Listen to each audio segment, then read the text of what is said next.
Hey, Darren, something interesting happened to me last week, and it's sort of got me thinking, and I thought I'd maybe just share it with you and see if you had some insights. So I was at a client meeting, and I was observing what was going on. And as I do when I'm in front of a leader, I kind of think of it really critically.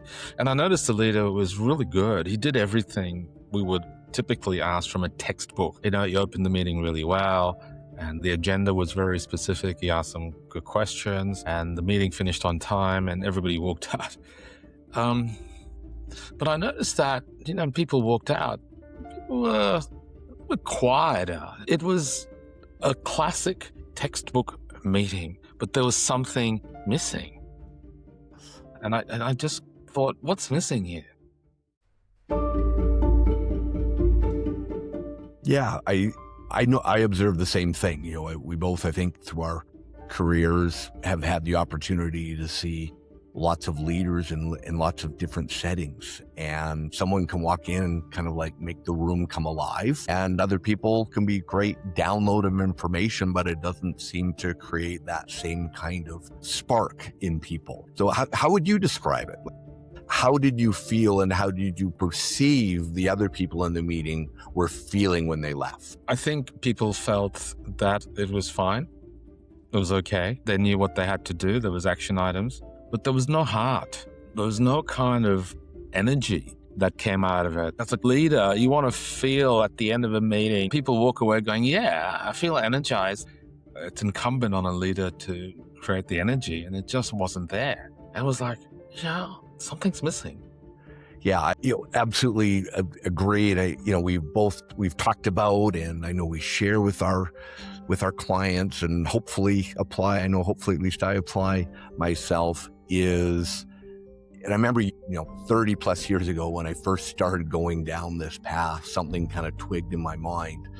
And it's what I always try to live by is any interaction you have with somebody, whether that is a formalized meeting or you bump into a colleague in the hallway or you're interacting with someone in the shops, leave them feeling better than before the interaction started. And sometimes they'll get a little bit of pushback. Oh, well, we've got tough topics to discuss, or we've got this, or we've got to talk about execution. Sure, but you can still leave them with a sense of possibility. You can still leave them with a sense of, hey, this is really rough right now, but we're going to figure it out. Right? Like I think there's always a way or nearly always a way anyway, to leave people feeling that little bit better, but you do have to be intentional about it. What is your intention? What do you want people to leave feeling with at the end of the meeting, the conversation, right? What's that residue, if you will, right? What are they going to carry forward into the rest of their day, right? Into their next meeting? What are they taking forward from their time with you? Does that make sense? Makes sense. I love that word residue. It kind of has got me thinking a little bit, almost as if there's a test, right? We can call it the Emotional Residue Test, for lack of a better word, which is after a one-on-one meeting with you, how do people feel? After a team meeting, how do people feel with you? After someone brings you a problem, how do they feel? You cannot delegate that energy to anybody else, but it's something that a lot of leaders don't even think about consciously. As you said, Darren, it's incumbent on every leader to make people feel better than when they started. So I think that's a really important element of leadership, which I find missing in this very kind of data-driven world. Absolutely agree. You cannot, as a leader, delegate the energy, the lifting of the team. But what you can act as is a multiplier. You can come in and by that transference of certainty, that transference of emotion, that transference of belief in our company, in our product, in our mission, that belief in it alone starts to elevate things. Then you bring a little bit of, that passion and that connecting with people. That then becomes a multiplier that they take out into their next meeting, into their next interaction. And then that all of a sudden it becomes like, the ripple in the pond effect. That becomes a really, really important part of leadership. And that's, to me, some of the most effective leaders I've met. They're not necessarily charismatic, but they believe very strongly in what they're doing. And that belief and that excitement for what they're doing does get transferred. right? That does show up in the communication that they're doing. Yeah. So, you and me have been playing around in the past with acronyms, and it's probably a good time to pull out one of the ones that we were messing around with, Darren, recently, which seems to fit in the topic we have over here, which is kind of like leading with your heart, HEART, right? Yes. So if you use that in terms of how you want people to feel after a one-on-one or after a team meeting or after someone's brought a problem to you, or whatever that interaction is, the heart stands for, the H stands for, were they heard? Did they feel as if you heard them?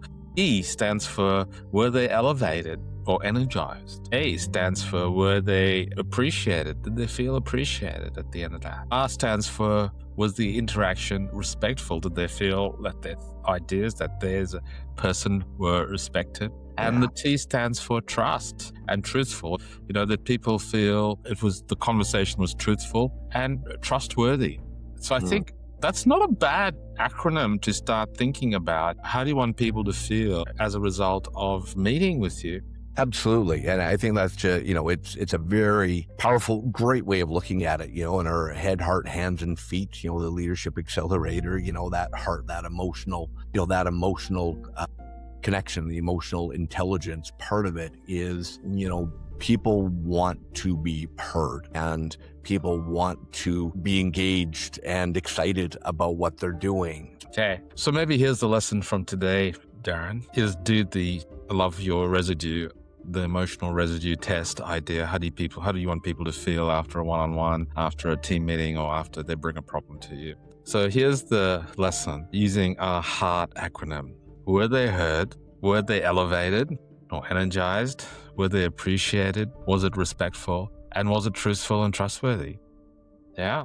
So that's the lesson from today. And think about the last meeting you had with your team or the last meeting you were part of. And ask yourself those questions. Was any of those things missing? Great checklist and really easy to run down, right? And if you come from there, right, you're going to hit, if not all of them, most of them every single time. Okay, let's hold it there. Thank you very much for joining, and we'll see you next week. All right. Thanks, Andre. Great to see you, buddy. See you soon.